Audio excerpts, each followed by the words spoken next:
Hello everybody, thanks for tuning in for my Friday message. I've dispensed with the bow tie, even though the memory of last week's awards ceremony is still a really positive glow. I hope not just for me, but for all 300 people who were with us. And of course, for our 13 winners, many, many congratulations. Now, in December, there are two versions of the Trust Matters newsletter going out. Earlier this week, we got out the special on the strategy and the promises and so on.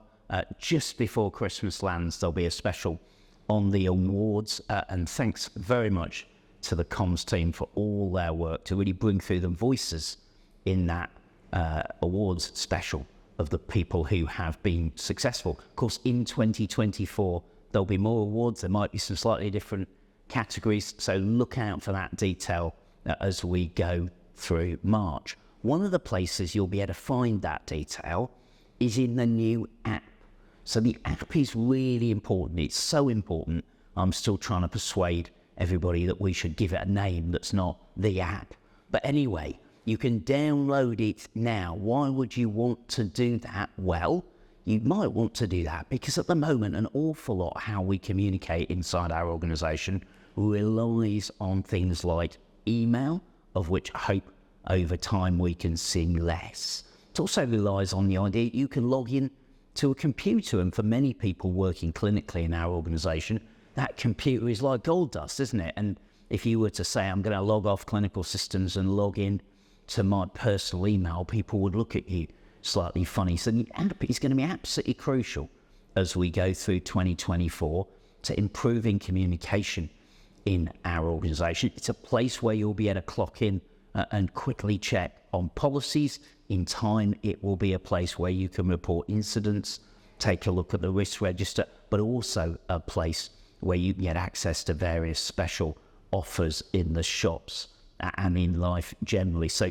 a real plea, you're going to hear this a lot, to get the app onto either your home phone or upload it on your work mobile, or even do both. A really important part of responding to something I've heard a lot this week, which is how do we improve communication at Ardash?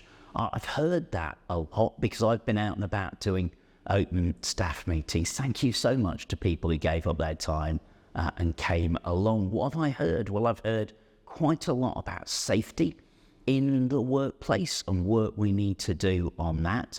I've heard some anxiety, but also some excitement about changes that clinicians are making to our children's mental health services across North Lincs, Doncaster and Rotherham. And I know Christina, Roberta, Kate and others will be thinking hard on that feedback as we go into implementation. But the commonest theme, was a conversation about time and how in our organization as we go into 2024, we protect time to talk, time to learn, time to care, how we speed up some of our processes in order to release time. So I really do think that's going to be a big currency as we go into the new year and we think about how best we can use the very skilled teams we've got in our organization.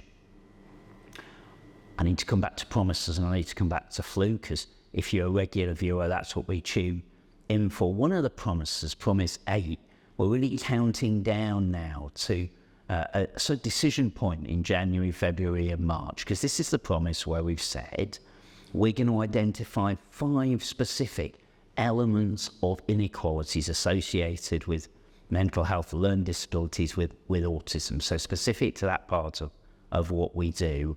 And we're going to focus as the R-5 on tackling those inequalities. We want to do that because we don't think national inequalities policy absolutely picks up as elegantly as it could the real urgency and impetus of tackling inequalities in some of those services. So during January, February and March, we kind of slimming down to that list of 5 from the very many things that our public health advisors have suggested we could focus on. So take a look in Trust Matters. You'll find out who's on some of these decision-making bodies. But if you have a real interest in health inequalities, then there's a decision moment coming in Jan, Feb and March about what our first 5 are going to be in delivering Promise 8. Now, I was going to crawl on the floor in order to sort of symbolise the progress we're making with getting flu jabs across the organisation. Ostensibly, we've got over 700 people where we're looking still to get a flu jab to get to that self-imposed target of 3,000. I can't really make the appeal any other way than I keep making it, other than I'm going to keep making it. And that's because this is about us protecting each other, isn't it? And as an organisation, we often talk in the NHS about really being focused on safety. There are lots of measures of safety, but goodness me, not having an infectious disease that in some cases can then really harm you or even cause death feels like an important point of safety to be talking about and emphasising. So I'm going to keep talking about it. I really, really hope you're looking for your flu jab if you're one of the folk who has yet to declare a preference. Thank you so much for what you do. Thank you so much for listening to the video, and let's keep communicating, especially if you download that staff app. Cheers.